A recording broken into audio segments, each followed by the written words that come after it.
दोस्तों, आप जितने ज़्यादा ऑब्जेक्टिव क्वेश्चन निकालोगे आपके सिलेक्शन के चांस उतने ही ज़्यादा बढ़ जाएंगे। आज अपन देखेंगे इकोनॉमिक्स से बनने वाले सभी इंपॉर्टेंट क्वेश्चन के बारे में। दोस्तों, इस क्लास में मैंने ऐसे सभी क्वेश्चनों को शामिल किया है जो या तो किसी न किसी एग्जाम में पूछे गए या फिर जिनके पूछे जाने की बहुत ज़्यादा संभावना है। आज का अपना पहला क्वेश्चन देखते हैं। Which one of the following cost is not a variable cost. इनमें से कौन सी वेरिएबल कॉस्ट नहीं है? तो जो कॉस्ट ऑफ सीड ये भी वेरिएबल है, कॉस्ट ऑफ फर्टिलाइजर ये भी वेरिएबल और कॉस्ट ऑफ डीजल ये भी वेरिएबल है। लेकिन जो वेजेस ऑफ परमानेंट लेबर है वो जो होती है वो फिक्स कॉस्ट होती है। नेक्स्ट क्वेश्चन है, production elasticity is less than 1। तो प्रोडक्शन इलास्टिसिटी लेस देन 1 कब होती है? इसका सही आंसर क्या हो जाएगा? 3 number option, MPP is less than APP। इनकी जो मार्जिनल फिजिकल प्रोडक्ट जो है वो लेस देन होता है एवरेज फिजिकल प्रोडक्ट से। दोस्तों, जो प्रोडक्शन फंक्शन जो कर्व होता है इसको आपको अच्छे से समझना है।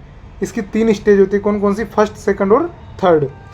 इसमें TP का मतलब है टोटल प्रोडक्ट, AP का मतलब है एवरेज प्रोडक्ट और MP का मतलब है मार्जिनल प्रोडक्ट। इसमें फर्स्ट जो स्टेज होती है इसे अपन इरेशनल जोन के नाम से भी जानते हैं। दोस्तों, यहाँ से आपके 1 या 2 क्वेश्चन आपको एग्जाम में जरूर देखने को मिलेंगे, इसलिए आपको इसको अच्छे से समझना है। 2 मिनट। जो फर्स्ट स्टेज होती है इसमें जो इसे अपन क्या किस नाम से भी जानते हैं? इरेशनल स्टेज के नाम से भी जानते हैं, इरेशनल जोन। और इसमें जो इलास्टिसिटी जो होती है वो मोर देन 1 होती है।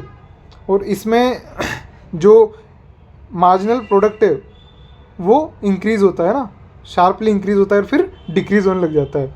और टोटल प्रोडक्ट है वो इंक्रीज़ होता ही रहता है। और जो एवरेज प्रोडक्ट है वो भी इंक्रीज़ होता है और जो मार्जिनल प्रोडक्ट है वो पहले बढ़ता है और फिर घटने लग जाता है फर्स्ट स्टेज में। उसके बाद आपको इसको इलास्टिसिटी भी इसकी ध्यान रखनी है ना, ग्रेटर देन 1, मोर देन 1 है ना। उसके बाद आता है सेकंड स्टेज जिसे अपन रेशनल जोन के नाम से भी जानते हैं। रेशनल जोन में होता क्या है कि इसमें सबसे पहले अपन इलास्टिसिटी जो होती है इसकी 0 से 1 होती है ना, 0 to 1। इसमें क्या होता है, जो टोटल प्रोडक्ट है वो तो क्या होता है, बढ़ता है। और जो मार्जिनल प्रोडक्ट है वो क्या होता है, घटता है। और एवरेज प्रोडक्ट भी क्या होता है, घटता है सेकंड स्टेज में ना।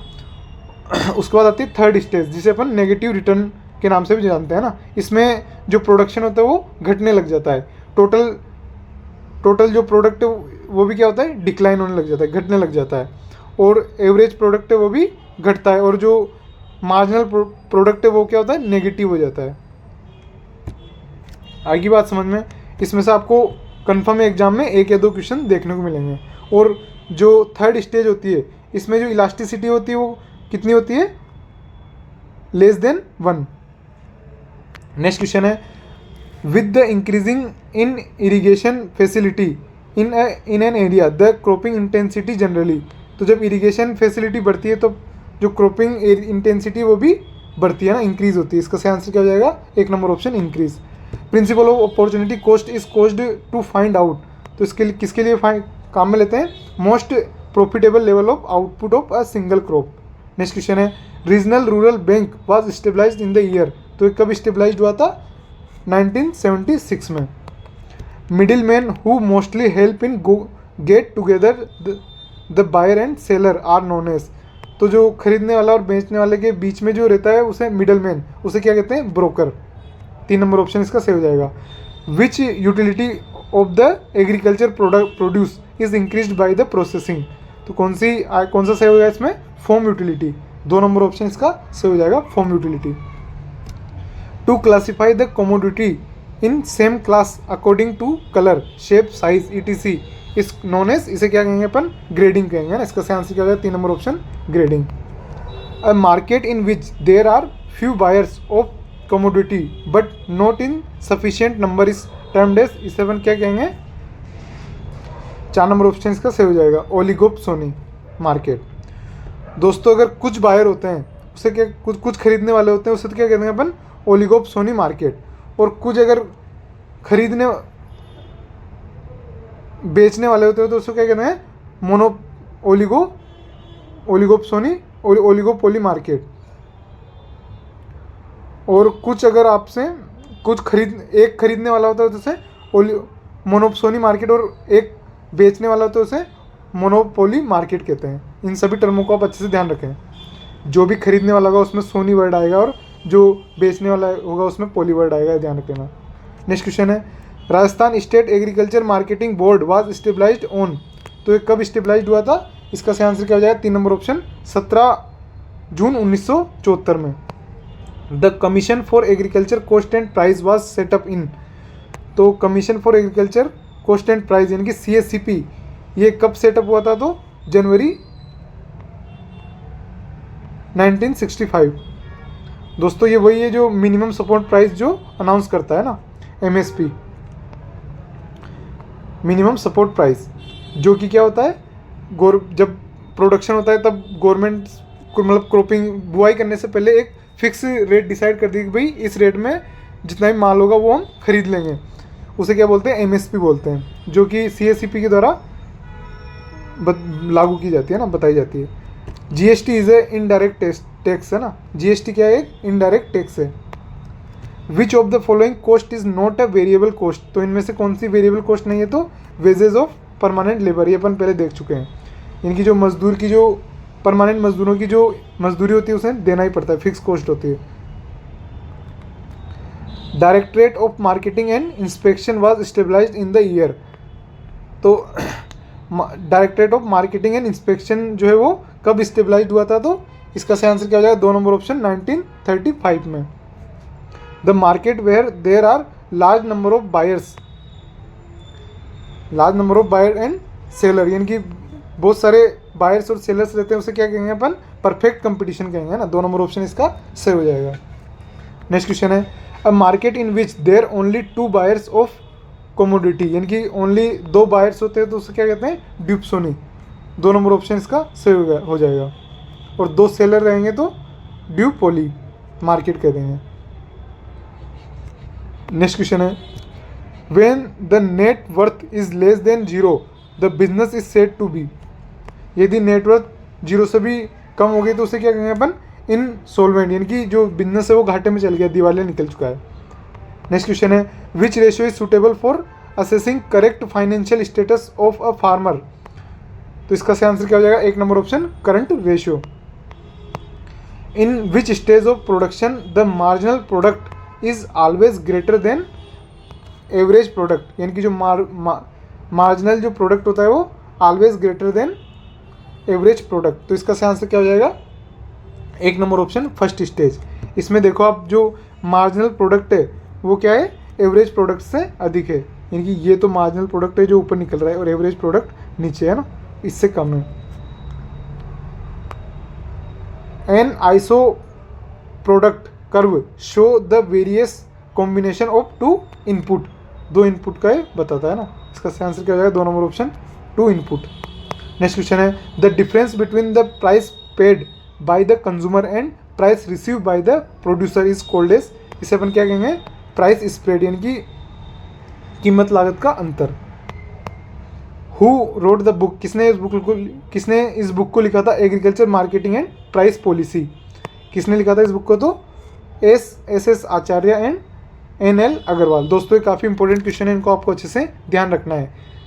आपके पूरे चांस से इसी क्लास में से इकोनॉमिक्स के जितने भी क्वेश्चन आएंगे वो इसी में से आ जाएंगे, क्योंकि मैंने इसमें सभी इंपॉर्टेंट क्वेश्चनों को शामिल कर दिया है। दोस्तों इसमें मैंने पीछे कुछ पॉइंटों को भी डाला है, तो उनको भी आपको अच्छे से देखना है। मैनेजमेंट जो मैनेजमेंट है वो एक साइंस भी और एक आर्ट भी है।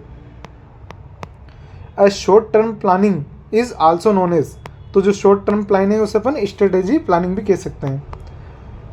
Loan taken for 2 to 5 year fall in which category, तो 2 से 5 साल के लिए जो लोन मिलता है उसे कौन सी कैटेगरी में लिया जाता है? 1 नंबर ऑप्शन इसका सही हो जाएगा, मीडियम टर्म लोन। दोस्तों मैं कुछ चीज़ें बताता हूँ आपको, इंपॉर्टेंट ध्यान रखना ना। कितने टाइम के लिए लोन देते हैं उसे अपन 3 पार्ट में बांट सकते हैं। अगर 1 से 1.5 साल के लिए दिया जाता है उसे क्या कहते हैं? Short term loan, short term या फिर क्रॉप लोन भी कह सकते हैं इसको। ये कितने टाइम के लिए जाता है? 1 से 1.5 साल के लिए इसको दिया जाता है। उसके बाद आता है मीडियम टर्म लोन, जो कि 1.5 से 5 साल के लिए दिया जाता है। और उसके बाद आता है लॉन्ग टर्म लोन, जो कि 5 से 30 साल के लिए दिया जाता है। नेक्स्ट क्वेश्चन है, which is not the 3R of credit out of the following. तो जो 3R जो है क्रेडिट का, उनमें कौन कौन शामिल है? रिटर्न है, रिस्क बियरिंग एबिलिटी होता है और रीपेमेंट होता है। इनकी इसका कौन सा नहीं है तो 2 नंबर ऑप्शन इसका सही हो जाएगा। 3R का मतलब क्या क्या होता है? रिटर्न, रिस्क बियरिंग एबिलिटी और repayment. First of all bank were nationalized on, तो इसका सही आंसर क्या हो जाएगा? 1 नंबर ऑप्शन 19 जुलाई 1969। नेक्स्ट क्वेश्चन देखते हैं। Short term credit is also known as, तो शॉर्ट टर्म जो क्रेडिट होता है उसे अपन किस नाम से और जान सकते हैं? तो क्रॉप लोन के नाम से भी इसको जानते हैं। और कब कितने टाइम के लिए होता है? 1 से 1.5 साल के लिए। नेक्स्ट क्वेश्चन देखते हैं। Apex cooperative bank of Rajasthan state is situated at, तो ये कहाँ पे स्थित है? जयपुर में। 2 नंबर ऑप्शन इसका सही हो जाएगा। दोस्तों अभी तक आपने इस वीडियो को लाइक नहीं किया तो इसे लाइक कर दें और अपने दोस्तों के साथ शेयर जरूर करें। और अगर आपने हमारे चैनल को सब्सक्राइब नहीं किया है तो इसे सब्सक्राइब कर लें। नेक्स्ट क्वेश्चन है। The material welfare definition of economics is given by, तो इसका सही आंसर क्या हो जाएगा? 2 नंबर ऑप्शन है ना, Albert Marshall. when total utility is maximum the marginal utility will be, जब टोटल यूटिलिटी मैक्सिमम होती है तब जो मार्जिनल यूटिलिटी है वो कितनी होती है? 0 होती है। इसका सही आंसर क्या हो जाएगा? 1 नंबर ऑप्शन 0। नेक्स्ट क्वेश्चन है। हु सेड, किसने कहा था कि economics is the science of welfare, तो इकोनॉमिक्स के जो साइंस ऑफ वेलफेयर है, तो इसका सही आंसर क्या हो जाएगा? 4 नंबर ऑप्शन मार्शल ने कहा था। Rain water is a free goods. A price of commodity is determined by, तो जो प्राइस ऑफ कमोडिटी जो होती है वो किससे डिटरमाइन करते हैं? सप्लाई एंड डिमांड से। The reward earned for the use of money is called as interest. By cooking food the cook create, इससे क्या होगा? फॉर्म यूटिलिटी बढ़ेगी ना। इसका सही आंसर है 2 number option form utility. The demand for salt, दोस्तों जो साल्ट नमक जो होता है उसकी डिमांड जो होती है वो इलास्टिक होती है। इनकी भाव कम हो ज़्यादा इससे उसकी डिमांड पे कोई फर्क नहीं पड़ता है। Loan taken for 2 to 5 year fall in which category, तो ये कौन सी कैटेगरी में आता है? 2 to 5 ईयर यानी कि मीडियम टर्म में आएगा ना। 1.5 से 5 साल के लिए कौन सी किस में आता था? मीडियम टर्म लोन में। 1 नंबर ऑप्शन इसका सही हो जाएगा। हु सेड, किसने कहा था कि economics is the science of wealth, wealth का मतलब क्या होता है? धन है ना। किसने कहा था कि economics is the science of wealth है, तो इसका सही आंसर क्या हो जाएगा? एडम स्मिथ ने, जो कि इकोनॉमिक्स के फादर भी है। फादर ऑफ इकोनॉमिक्स कौन है? Adam Smith. नेक्स्ट क्वेश्चन है। Who said considered as a father of cooperative movement in India, किसको अपन फादर ऑफ कोऑपरेटिव मूवमेंट कहते हैं? तो निकोलसन को। इसका सही आंसर क्या हो जाएगा? 3 नंबर ऑप्शन निकोलसन। और ये कब चला था? फादर कोऑपरेटिव मूवमेंट कब चला था? तो 1904 में चला था ना। दोस्तों जो काफ़ी इंपॉर्टेंट पॉइंट है इनको भी आप अच्छे से ध्यान रखना। Anything that satisfy a human wants, वो सभी चीज़ जो कि जो इंसान मानव की इच्छाओं को पूर्ति करती है उसे अपन गुड्स कहते हैं। नेट इनकम का जो फॉर्मूला है वो gross income minus total expenses. Current ratio का फॉर्मूला क्या है? Current assets upon current liabilities. दोस्तों इस फॉर्मूले को आप अच्छे से ध्यान रखना ना, कई बार एग्जाम में पूछा हुआ है। करंट रेशियो का फॉर्मूला क्या है? Current assets upon current liabilities. A market in which there is single seller is called as, जिसमें सिंगल सेलर है उसे क्या कह देंगे? Monopoly market. और जिसमें सिंगल बायर उसे monopoly market. A word market come from Latin word, जो मार्केट वर्ड है वो कौन से शब्द से भाषा से लिया गया है? तो लेटिन भाषा से। कौन सा शब्द था? तो मार्टस, मार्केटस। नेक्स्ट स्लाइड अपनी। CACP स्टैंड फॉर, यानी कि CACP की फुल फॉर्म क्या होती है? कमीशन ऑफ, या भी फॉर है ना, commission for agriculture cost and price. Henry Fayol is the father of management. APEDA की फुल फॉर्म क्या होती है? Agriculture and processed food product export development authority. Second stage को अपन क्या कहते हैं? रेशनल जोन, और फर्स्ट स्टेज को इरेशनल जोन कहते हैं। Market which is working under government is called as, जो जिसमें गवर्नमेंट के रूल चलते हैं उसे रेगुलेटेड मार्केट कहते हैं। A market in which all type of commodity are brought and sold is known as perfect market. इसे अपन क्या कहेंगे? परफेक्ट मार्केट, जिसमें सभी प्रकार की कमोडिटी खरीदी और बेची जाती है। Land revenue is example of fix cost. National institute of marketing, तो ये कहाँ पे? जयपुर में। एग मार्क इंडिकेट, जो एग मार्क है वो क्या इंडिकेट करता है? प्यूरिटी और क्वालिटी को इंडिकेट करता है एग्रीकल्चर प्रोडक्ट की। नेक्स्ट स्लाइड है फादर ऑफ इकोनॉमिक्स। इकोनॉमिक्स के फादर कौन है? एडम स्मिथ है। Term economics derived from Greek word, जो इकोनॉमिक्स जो टर्म है वो ग्रीक वर्ड से ली गई है, और इसका कौन से शब्द से लिया गया है? तो इकोनोमिया से, जिसका मतलब क्या होता है? House hold. The economics population theory was given by, तो जो इकोनॉमिक्स पॉपुलेशन थ्योरी है वो किसने दी थी? माल्थस ने दी थी। According to the land holding size the farmer having less than 1 hectare land और आर कॉल्ड एज, इसे अपन क्या कहेंगे? Marginal farmer. Period of medium term loan, तो मीडियम टर्म लोन कितने समय के लिए होता है? 1.5 से 5 साल तक, और शॉर्ट टर्म लोन 1 से 1.5 साल तक, और लॉन्ग टर्म लोन 5 से 30 साल तक। नेक्स्ट स्लाइड है which type of loan is given to for farmer for purchase. Farmer लिखा हुआ है ना, यहाँ पे क्या होगा?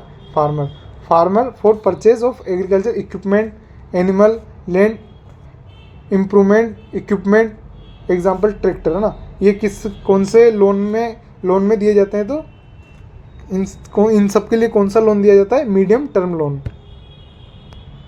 अ farm on which a income from a single enterprises is more than equal to 50%, यानी कि जो 50% से अधिक सिंगल इंटरप्राइजेज से इनकम होती है तो इसे अपन क्या कहेंगे? Specialized farming.